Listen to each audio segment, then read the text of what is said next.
Olá, amigos telespectadores do programa Joaquim Alessi, e na edição de hoje a gente tem várias reportagens e entrevistas especiais.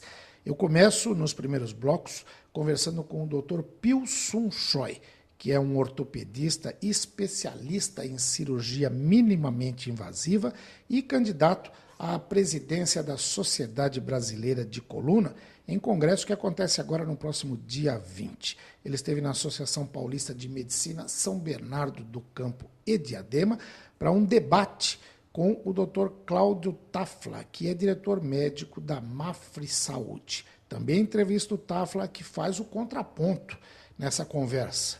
E para encerrar esses blocos, eu converso com o presidente da APM São Bernardo do Campo e Diadema, Dr. Marcelo Ferraz. Ainda no programa de hoje, a gente mostra a cobertura do 29º Congresso dos Secretários Municipais de Saúde do Estado de São Paulo, que aconteceu no mês passado em Campos do Jordão. Eu tive a oportunidade de conhecer um músico maravilhoso, o pianista Augusto Aride, que tocava na sexta-feira à noite, ainda toca todas as sextas-feiras à noite e sábados também, no restaurante Araucária do Grande Hotel Campos do Jordão. A coincidência é que Augusto Aride começou a carreira como baterista e tocou muitas vezes no Palácio de Mármore, em Santo André, com o conjunto Ritmos OK, que tinha como crooner Tony Campelo.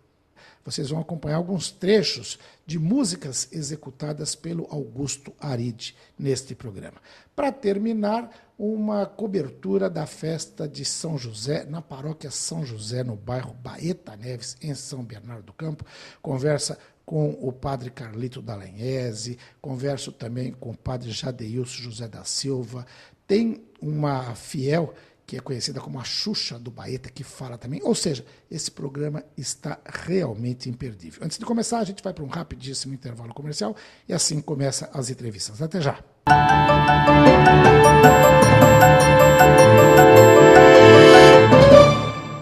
Assim é Santo André, é bem-estar para todos agora. Nossa cidade conquista, minha vida melhora. Assim é Santo André, é bem-estar para todos agora. Nossa cidade conquista, minha vida melhora. Prefeitura de Santo André. Nossa cidade conquista. Minha vida melhora.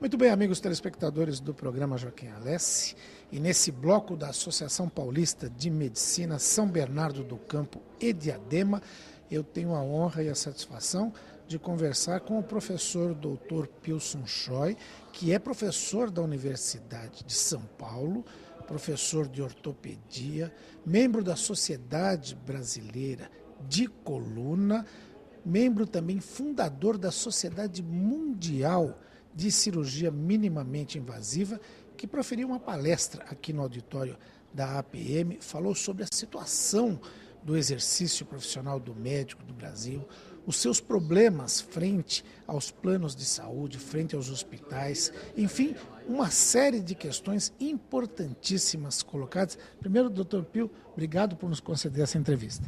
Prazer é todo meu, obrigado pela oportunidade. Ótimo. O senhor colocou que ser médico no Brasil sempre foi muito difícil, mas está cada vez pior. Por quê? Eu diria que a saúde no Brasil, tanto público como privado, está em crise. O atendimento à saúde, à população, pelo sistema público, está a desejar. E ao nível privado, ao nível de saúde suplementar, está pior ainda. Atualmente estamos enfrentando um grave problema do ponto de vista ético e do ponto de vista até de legalidade. Nossos pacientes, quando nos procuram e a gente precisa realizar algum procedimento, inclusive exame de imagem, eles estão tendo muita dificuldade em usar os planos que eles estão pagando. Quando a questão se torna um caso cirúrgico, o caso é ainda pior. Hoje, existe alguns grandes hospitais de São Paulo, como do resto do Brasil.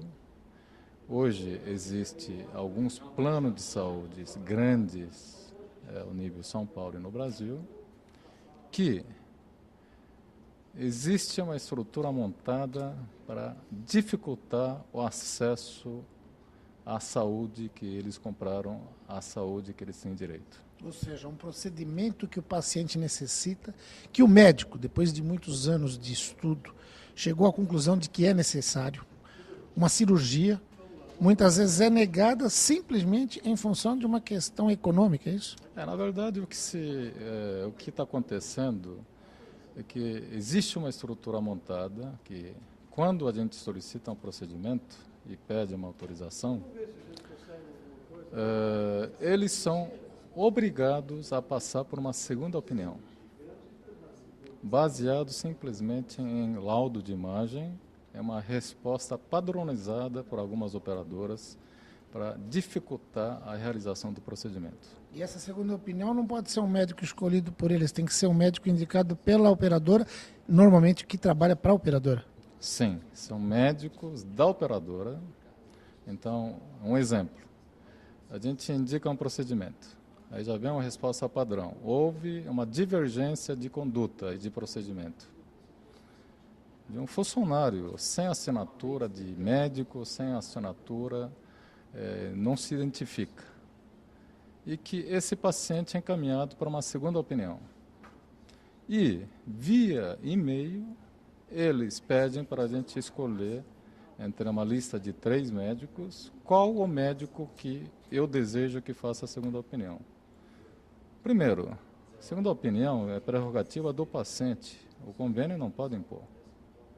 E o segundo, muitos desses colegas que estão na lista, a gente que preside uma sociedade científica, sabe nitidamente que não tem competência para ser segunda opinião.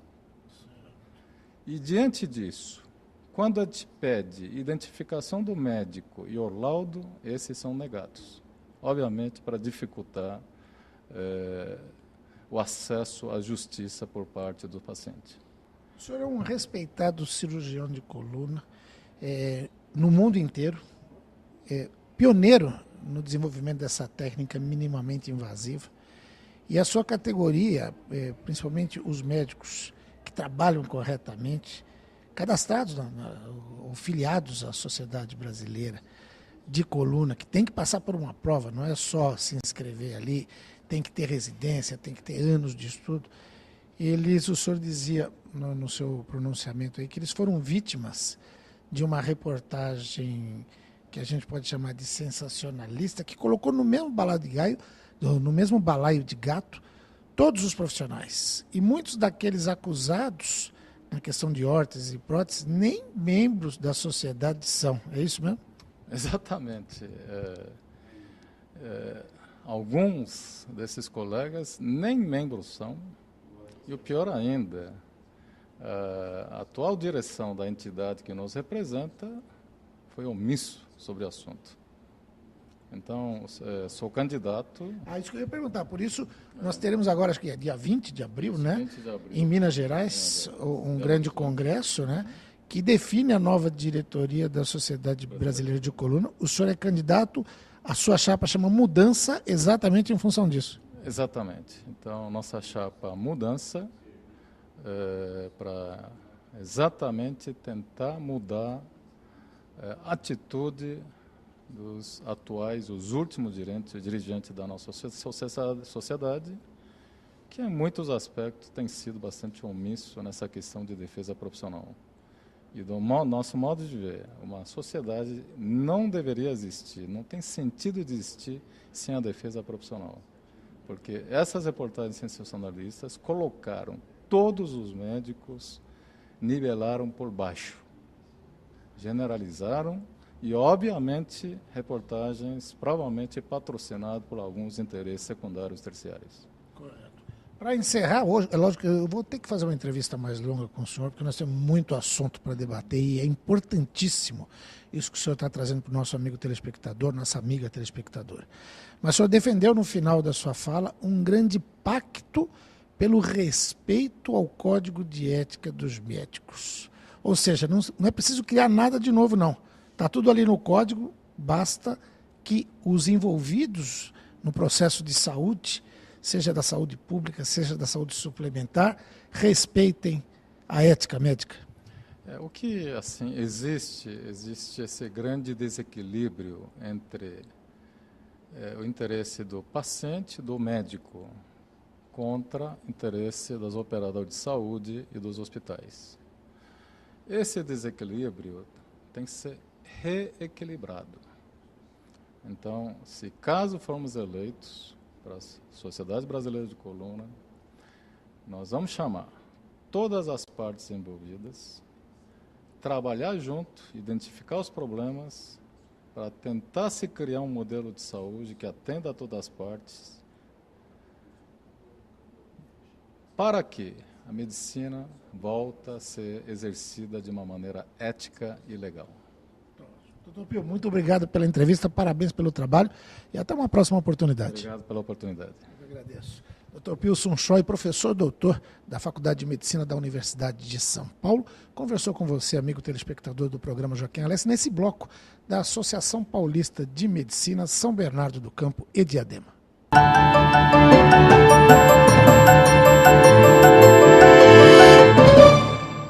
Assim é Santo André, é bem-estar para todos agora. Nossa cidade conquista, minha vida melhora. Assim é Santo André, é bem-estar para todos agora. Nossa cidade conquista, minha vida melhora. Prefeitura de Santo André. Nossa cidade conquista. Minha vida melhora.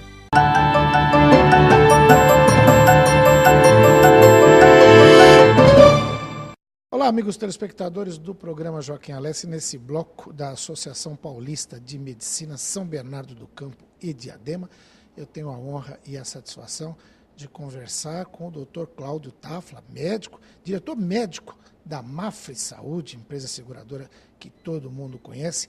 Ele proferiu uma palestra bastante enxuta, bastante curta, mas elucidativa aqui para médicos, para a diretoria da APM São Bernardo do Campo e Diadema, e falando do diferencial da Mafre Saúde no mercado. Qual é esse diferencial, doutor Cláudio? O mercado de saúde hoje ele é muito conflituoso em todas as suas relações. O que a gente tem a oferecer dentro do cenário da saúde suplementar é uma opção que tende a ser menos conflituosa, porque ela dá mais espaço para médicos, principalmente falando sobre médicos hoje na Associação Paulista de Medicina, mas também dá o espaço para os prestadores todos do serviço poderem atuar de uma forma um pouco mais livre, mas sempre em prol do melhor para o paciente. Ótimo. O senhor falou no começo da sua explanação que nos últimos 10 anos, só 2 operadoras de saúde solicitaram, junto à Agência Nacional de Saúde, autorização para funcionar.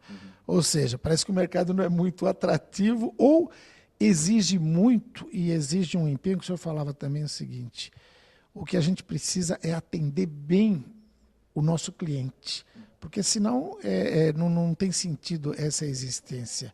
Por que acontece isso? Como é que está esse mercado hoje? Eu acho que uma coisa responde à outra. O fato de não terem novas solicitações de criação de novos planos justamente é porque entrar num mercado conflituoso e da mesma forma como se atua não causaria nenhum tipo de impacto e não é interessante para ninguém. A Mafre veio com uma nova proposta. A proposta da Mafre justamente é tentar escutar esses clientes, e aí não só falando sobre cliente e paciente, mas escutar todos esses clientes, porque hospitais também são clientes, laboratórios são clientes, o canal corretor também é um cliente de uma operadora, e a gente precisa, junto com eles e com os profissionais médicos, estabelecer relações mais de vínculo, buscando eficiência, qualidade, resolutividade, porque só investir mais dinheiro não vai resolver as questões de saúde do Brasil. A gente precisa ser mais eficiente com os investimentos que a gente tem. Ótimo. Houve até um debate até importante, e é legal ter opiniões diferentes, né?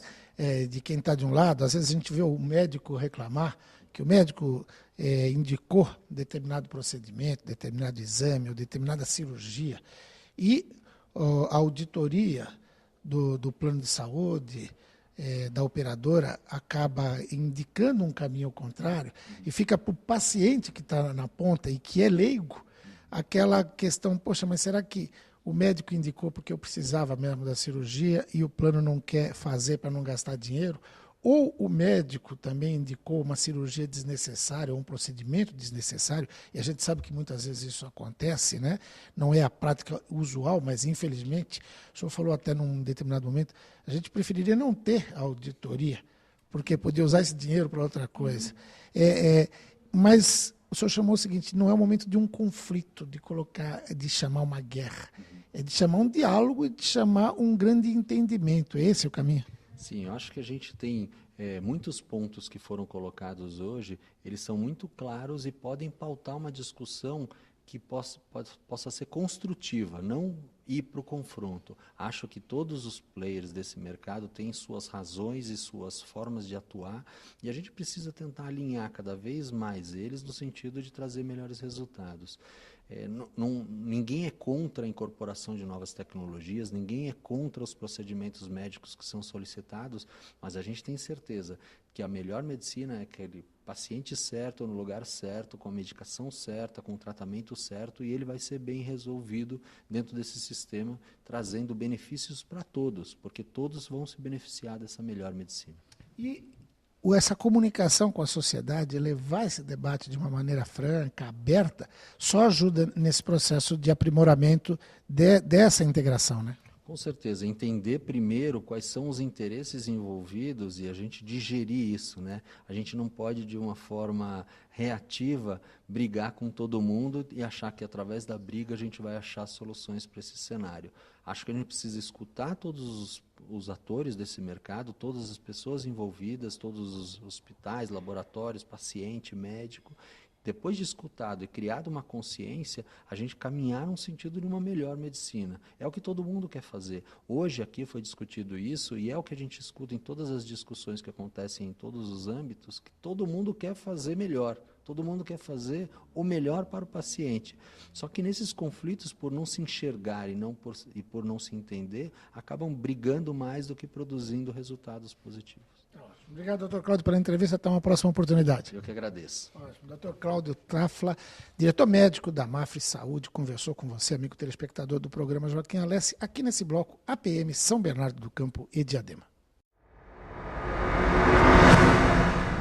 Muito bem, amigos telespectadores do programa Joaquim Alessi, e agora, nesse bloco da Associação Paulista de Medicina São Bernardo do Campo e Diadema, eu converso com o presidente da instituição, Dr. Marcelo Ferraz, que promoveu no auditório um debate dos mais importantes sobre saúde pública, sobre saúde suplementar dos últimos tempos, envolvendo de um lado a operadora de plano de saúde, do outro lado, Dr. Pilson Choi, que é candidato à presidência da Sociedade Brasileira de Coluna.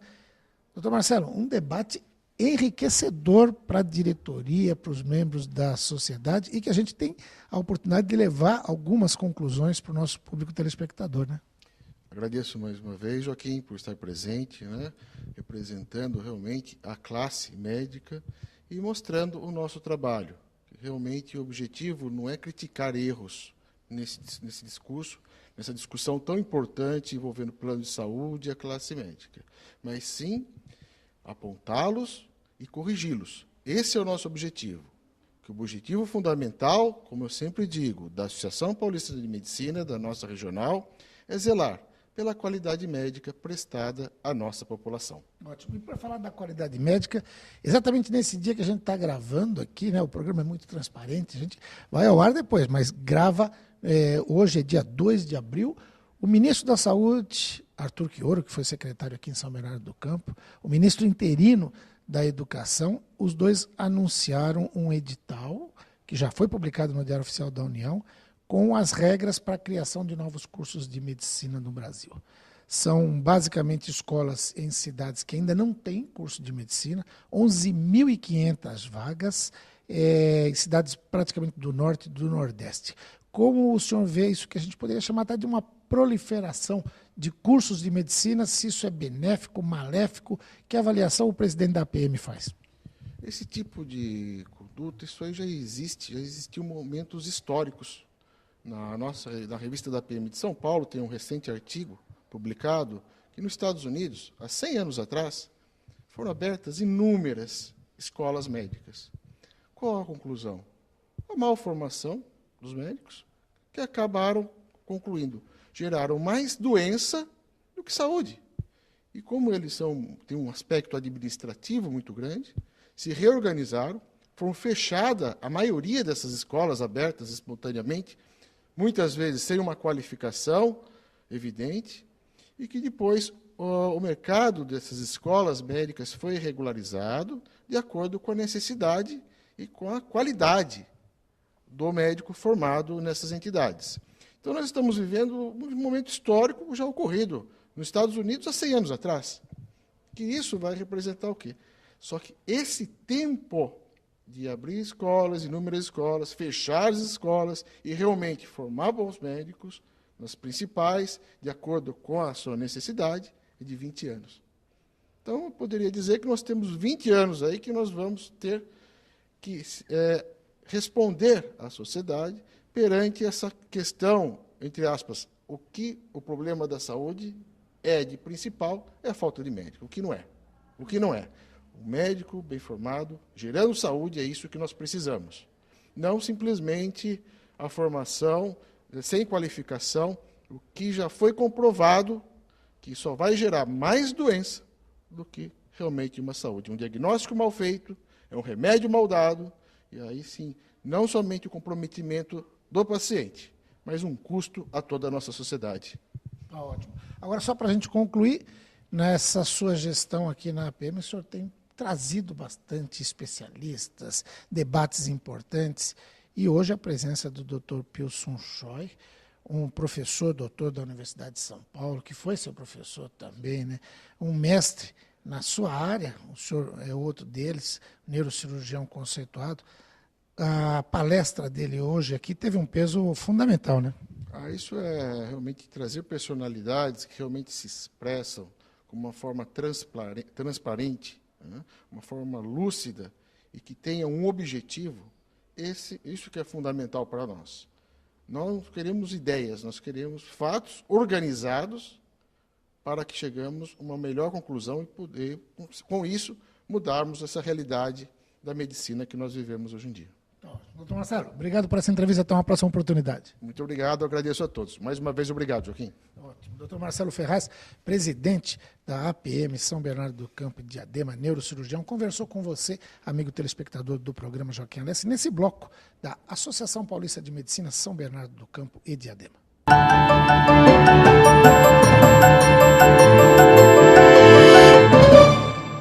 Assim é Santo André, é bem-estar para todos agora. Nossa cidade conquista, minha vida melhora. Assim é Santo André, é bem-estar para todos agora. Nossa cidade conquista, minha vida melhora. Prefeitura de Santo André. Nossa cidade conquista. Minha vida melhora.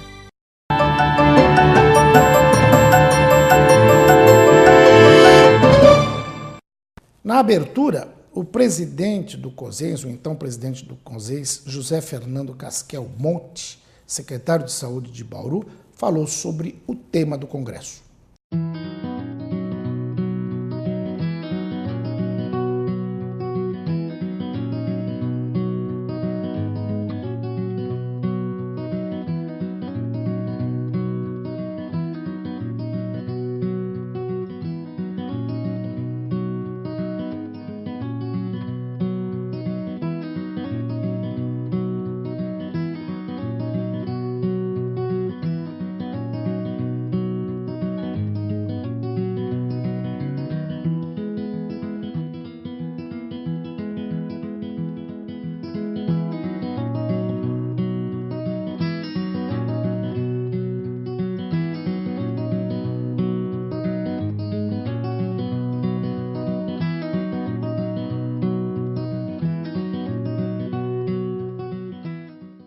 Quero dizer que o tema desse congresso foi escolhido há bastante tempo, mas não poderia ser um tema mais acertado. SUS, política de Estado, acesso com qualidade. E é importante nós retomarmos essa ideia do Sistema Único de Saúde como uma política de Estado, como algo que está acima dos governos e como algo que está acima dos partidos políticos. É importante essa noção, porque esta noção ajuda a preservar o sistema de saúde num momento em que ele corre tanto risco. E assim, declaro aberto o 29º Congresso de Secretários Municipais de Saúde do Estado de São Paulo. Muito obrigado.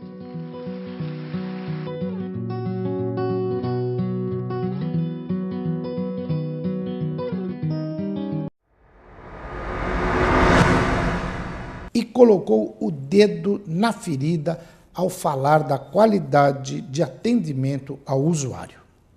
Muitas vezes essa situação é uma situação onde os indivíduos já foram ao serviço de saúde,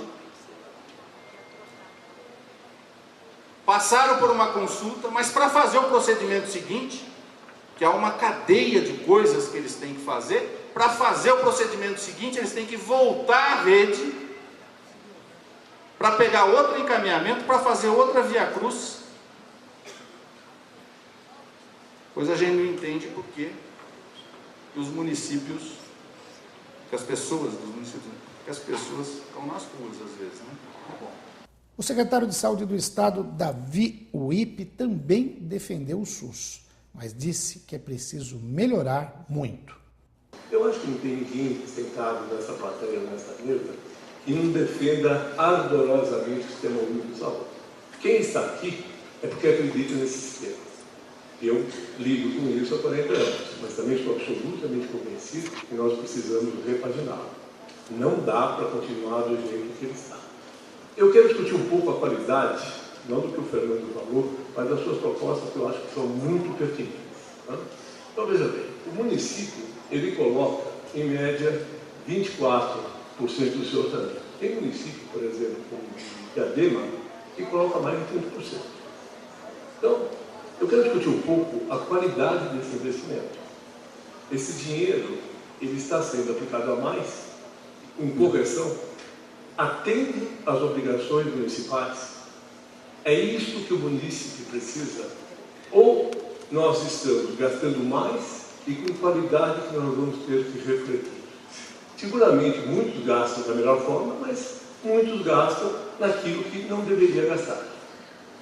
Então, hoje, eu discuto assim com muita compositura, inclusive, o que cada município investe, entendendo, obviamente, a independência desses municípios, mas no quesito saúde, ou nós conversamos as três entidades de uma forma agrupada, associada, ou não vai dar certo. Não adianta o prefeito decidir fazer um hospital, isso muitas vezes ocorre em momentos de não necessidade, que ele acabou de construir o hospital, no ano seguinte ele vai precisar de um hospital por ano para fazer o custeio.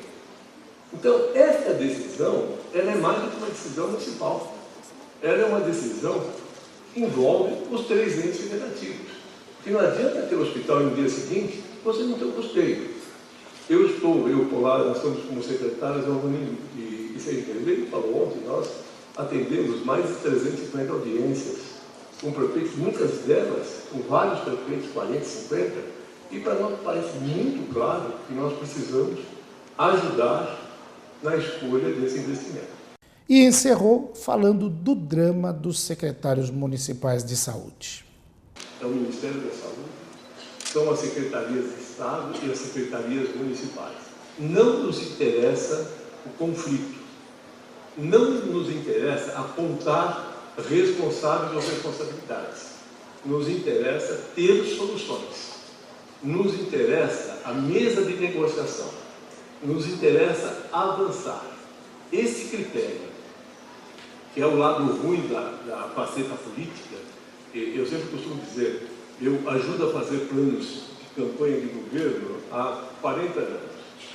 Eu não conheço um partido que tem um projeto na área de saúde. Tem plano de campanha na eleição. Agora, projeto sustentável que sirva para os próximos governos, eu não conheço nenhum. Então, é isso que nós temos que estar discutindo. Da onde tem que sair essa discussão, que obviamente tem que ser republicana? Daqui que é da base. Eu costumo dizer que só tem um cargo pior que o prefeito, é o secretário da saúde municipal. Porque é o dia a dia, é o cara a cara. Vocês abrem a porta da casa, tem um munícipe fazendo pedido. Eu até brinco que hoje em dia eu me recolho a poucos lugares, porque as pessoas não vêm me pedir coisas, tá? As pessoas vêm me intimar, e o mais variado. Serve de uma ressonância magnética que já me pediram aqui hoje, né? A transferência de um paciente. Muito obrigado.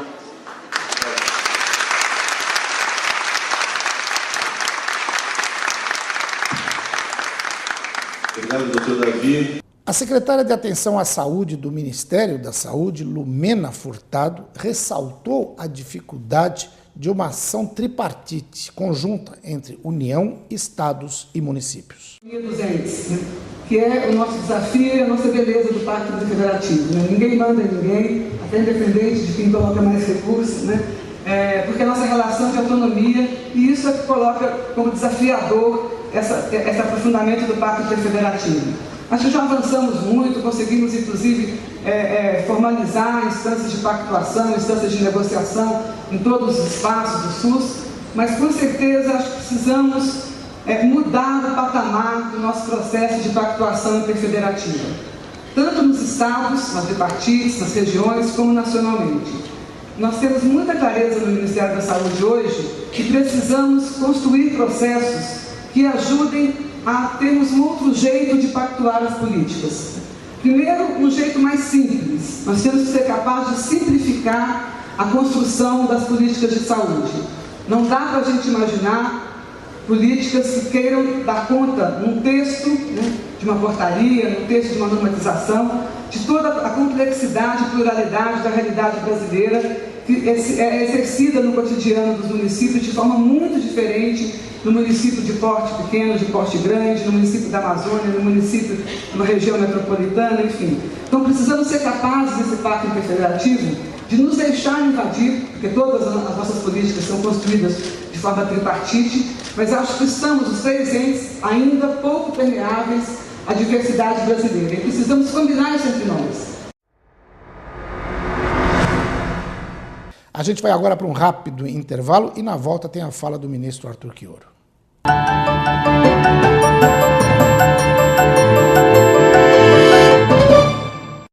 Assim é Santo André, é bem-estar para todos agora.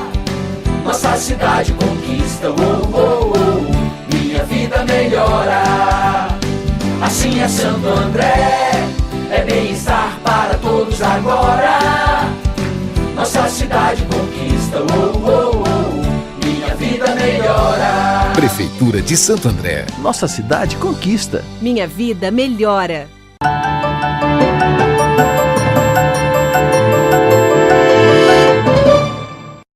Muito bem, amigos telespectadores, como eu falei antes do intervalo, agora sim, no encerramento do 29º Congresso de Secretários Municipais de Saúde do Estado de São Paulo, o ministro Arthur Quioro fez uma defesa enfática do Sistema Único de Saúde. Acompanhe um trecho importante da sua fala. Um processo de construção de uma rede regional, que nós ainda temos muitos desafios para colocá-la efetivamente em prática, certo? A guarida, a certeza de que tinha um sistema, certo? Que tem um sistema que defende a vida das pessoas, que é capaz de incorporar, que não pergunta se ele tem ou não tem carteira assinada, se ele tem ou não tem dinheiro para pagar, se ele paga ou não paga, ele acolhe, ele atende com todas as dificuldades, sabendo que os prefeitos hoje vivem uma situação de absoluta incapacidade de continuar ampliando gastos em saúde. Pelo contrário, nós precisamos rever a base de financiamento desse sistema, mas nós sabemos que o que sustenta grande parte das conquistas que foram feitas nesse país, das mudanças epidemiológicas, da mudança demográfica, que, aliás, só coloca para a gente novos desafios, inclusive com seríssimos impactos, econômico-financeiros, nós temos lá o dedo do Sistema Único de Saúde. Eu quero fazer aqui uma profissão de fé, uma defesa apaixonada, convicta, mas acima de tudo racional, do quanto que esse sistema é importante para a população e o quanto que nós temos que tomar cuidado com medidas que efetivamente podem colocar esse sistema como a PEC que começa a tramitar no Congresso Nacional e que vai mudar, se for aprovado, o artigo 7º da Constituição, que diz que são direitos aos trabalhadores urbanos e rurais a saúde suplementar. Se isso for aprovado pelo Congresso, precisa de 2/3 dos votos, portanto não é uma votação simples, 2/3 de votos na Câmara, 2/3 dos votos no Senado Federal. Se isso for aprovado, a gente retroage àquela situação efetiva de ter um sistema público para pobres e extremamente pobres. E isso nós já experimentamos. O mundo experimenta e quer sair disso. Os países que não têm o sistema universal querem vir nesse sentido. Semana passada eu estava com um almoço com o ministro do Planejamento, né? E ele, no meio da conversa, usou uma expressão que eu achei muito rica, né? E perguntei para ele, mas eu posso, inclusive, contar que você me falou isso? Ele falou, claro que pode. Ele usou a seguinte expressão: qualquer um que conhece e acompanha as políticas públicas sabe que vai chegar um determinado momento que o investimento que a gente faz hoje em educação, que tem sido crescente ano a ano, em todas as esferas de governo, principalmente dos municípios e da União, ele vai chegar a um teto.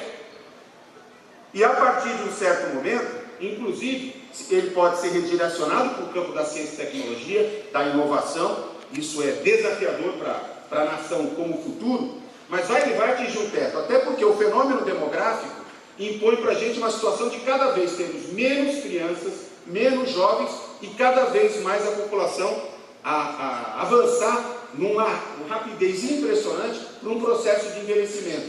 E ele diz o seguinte: não há país no mundo que conseguirá segurar um teto de gastos em saúde, porque progressivamente haverá a necessidade dos estados nacionais, e aí não está referindo à União, mas à sociedade, aos países como um todo, às suas esferas de governo, cada vez mais investirem em saúde. Essa é uma reflexão para a gente que nos aponta o seguinte: qual é o futuro do sistema de saúde? Qual é esse desafio que o Congresso do COSENS nos desafia a pensar?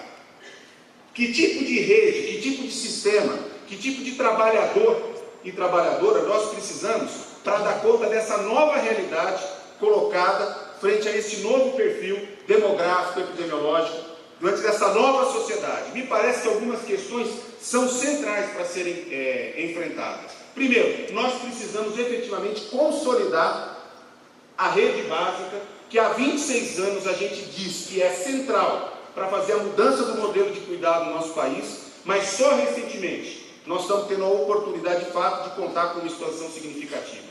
Tenho certeza que a Lumena, a Ana Paula, na abertura, me representando, já devem ter colocado isso, mas nós estamos tendo a experiência, nós que defendemos o SUS, nós que atuamos nos municípios, que temos a responsabilidade principal de organizar a atenção básica, sendo município rico ou município pobre, sendo município de uma grande cidade ou sendo município pequeno do interior, no estado de São Paulo ou no semiárido brasileiro, ou um município que é totalmente tomado por população ribeirinha, no interior do Amazonas, nós estamos tendo pela primeira vez a oportunidade de contar com equipes de saúde da família completa.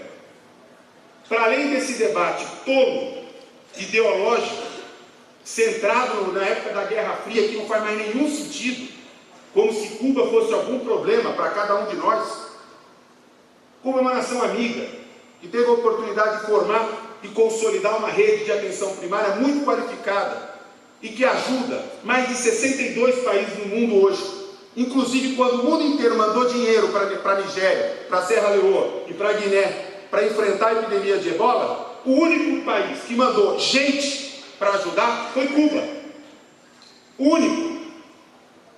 Todos os demais países do mundo não tiveram coragem de mandar seus profissionais de saúde. Mandaram dinheiro. Nós também mandamos dinheiro.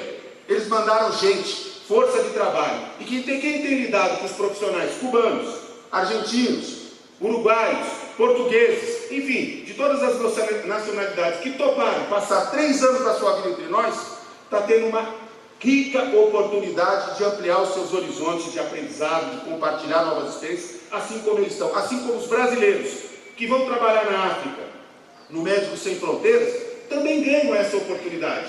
E nós ficamos aqui com essa mesquinharia. Quando no momento nós temos 50 milhões de brasileiros e vamos avançar agora com essa chamada do Mais Médicos, passando de 14.462 para 18.126 médicos, para 63 milhões de brasileiros. É quase a população da França.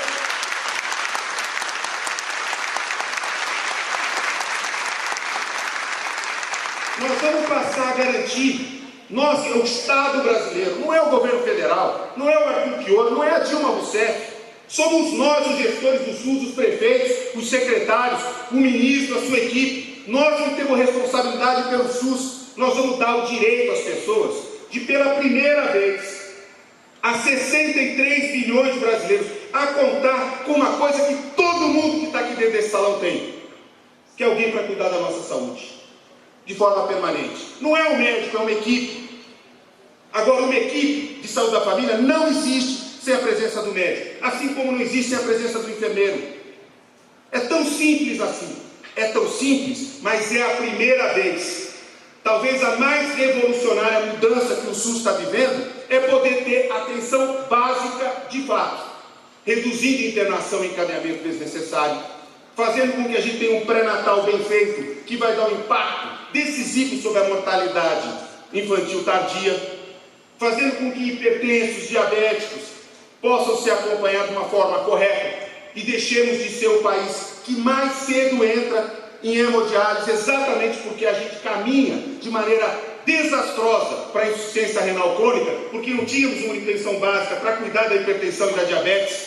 Eu não estou falando de política partidária, estou falando de direito à saúde, de cuidado bem feito, de responsabilidade tripartite. Essa responsabilidade é nossa e é isso que está em xeque hoje.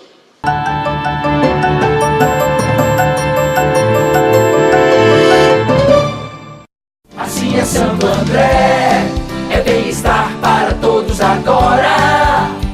Nossa cidade conquista, minha vida melhora. Assim é Santo André, é bem-estar para todos agora. Nossa cidade conquista, minha vida melhora. Prefeitura de Santo André. Nossa cidade conquista. Minha vida melhora.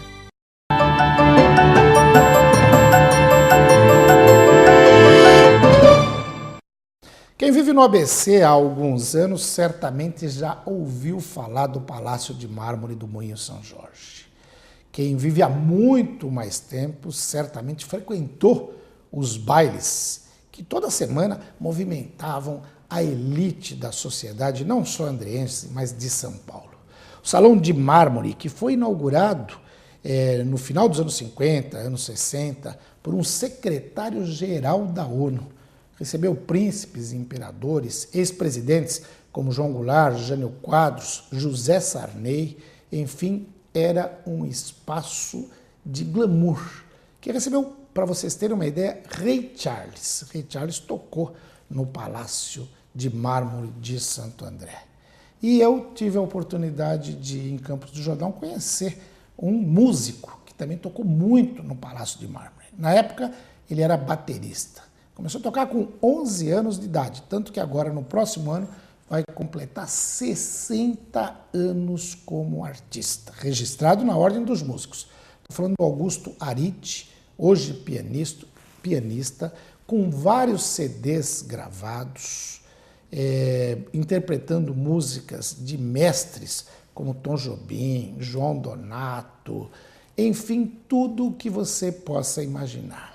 Augusto tocou também com Johnny Alf. Johnny Alf, que por outra coincidência, infelizmente, terminou sua vida aqui em Santo André, no Hospital Estadual Mário Covas, onde ficou durante 3 anos, se tratando de um câncer de próstata, um dos ícones da música popular brasileira. Mas acho que falar muito do Augusto é perder a chance de conhecer melhor o seu trabalho. Um trabalho de 6 décadas que vai ser relatado em livro, um livro a ser lançado no exterior nos próximos meses aí, que a gente vai acompanhar com detalhes. Como eu falei no começo do programa, é um programa voltado para a saúde. E aí o telespectador vai falar, por que saúde se está falando de música? Augusto Aride é filho de um conhecidíssimo farmacêutico de Taubaté, e no nosso bate-papo ele me disse que não seguiu a carreira do pai, assim como os outros irmãos, e optou pela música. Mas está errado, ele seguiu sim, porque a sua música é um remédio, é um bálsamo para a alma, como a gente vai ver nesse pequeno pupurri de músicas executadas por Augusto Aride. Deleite-se.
Santo André, é bem-estar para todos agora. Nossa cidade conquista, minha vida melhora. Prefeitura de Santo André. Nossa cidade conquista. Minha vida melhora.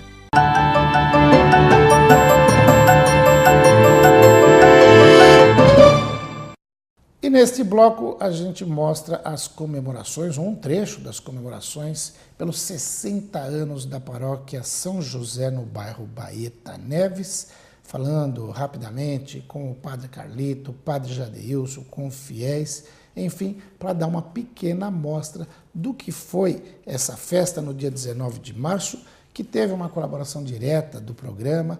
A gente doou 500 Zépoli. Zépoli, quer dizer, está no plural, é o Zépola, o bolinho de São José, em parceria com a Diconto, que você vai ver aí o pessoal degustando, comendo, e que a gente tem certeza de que a partir de agora ele pode vir a se tornar uma tradição nas comemorações pelo dia de São José. Acompanhem a reportagem. A paróquia começou hoje, dia 19 de março de 1955. Para fazer mais bonito, o padre Jadeilson fez um andor aí que dá para tirar fotografia. Também ele quis fazer uma celebração continuada, que vai até domingo, com festa e quermesse. Para a gente viver mais unido, mais se querendo bem, porque que faz crescer amor é a gente ficar junto. Tá bom? Obrigado, viu? Deus abençoe São José a todos os ouvintes e recompense a cada um de nós com o grande presente de Deus, que é Jesus, a salvação para nós. Então, que São José, nosso padroeiro, abençoe a todos nós, a quem está aqui servindo, trabalhando. É o maior prazer nessa vida, é trabalhar, mostrar serviço para os irmãos. E São José também, que foi grande serviço para a Sagrada Família, com Deus Pai, abençoe este bolo, em nome do Pai, do Filho e do Espírito Santo. Amém. Eu vou jogar uma água benta, é só porque a água está fazendo falta, viu? Tem que guardar essa vida aqui, ó. Pegou um bolo à moda italiana, por isso São José, abençoai quem deu esse bolo.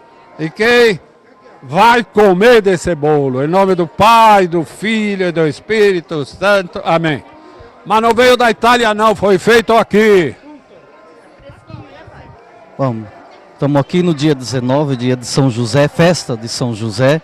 Agradecendo de modo particular a parceria da Diconto conosco aqui, nos ajudando nessa festa. E lembrar que São José é o padroeiro da família cristã, o padroeiro da Igreja Católica presente no mundo, também padroeiro dos agonizantes, padroeiro de cada um de nós, principalmente aqui no bairro Baeta, que há 60 anos já fazemos história aqui nesse lugar. Por isso eu peço aí a proteção de São José para todos aqueles que nos ouvem, nos assistem, para que possam ser abençoados com as graças de Deus em suas vidas e que o amor de Cristo possa crescer cada vez mais em seus corações. Em nome do Pai, do Filho e do Espírito Santo. Amém. Nós recebemos uma doação de 500 bolinhos tradicional de São José. Como o pessoal aqui desconhece, eu vou degustar para falar para a comunidade como ele é. Então vocês esperam um pouquinho. Vou fazer igual a Maria Braga, não vou porque não dá para passar de baixo.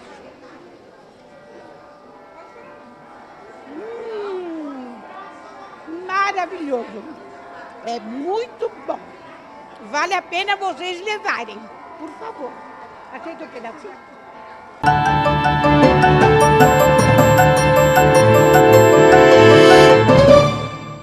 Assim é Santo André, é bem-estar para todos agora. Nossa cidade conquista, minha vida melhora. Assim é Santo André, é bem-estar para todos agora. Nossa cidade conquista, minha vida melhora. Prefeitura de Santo André. Nossa cidade conquista. Minha vida melhora.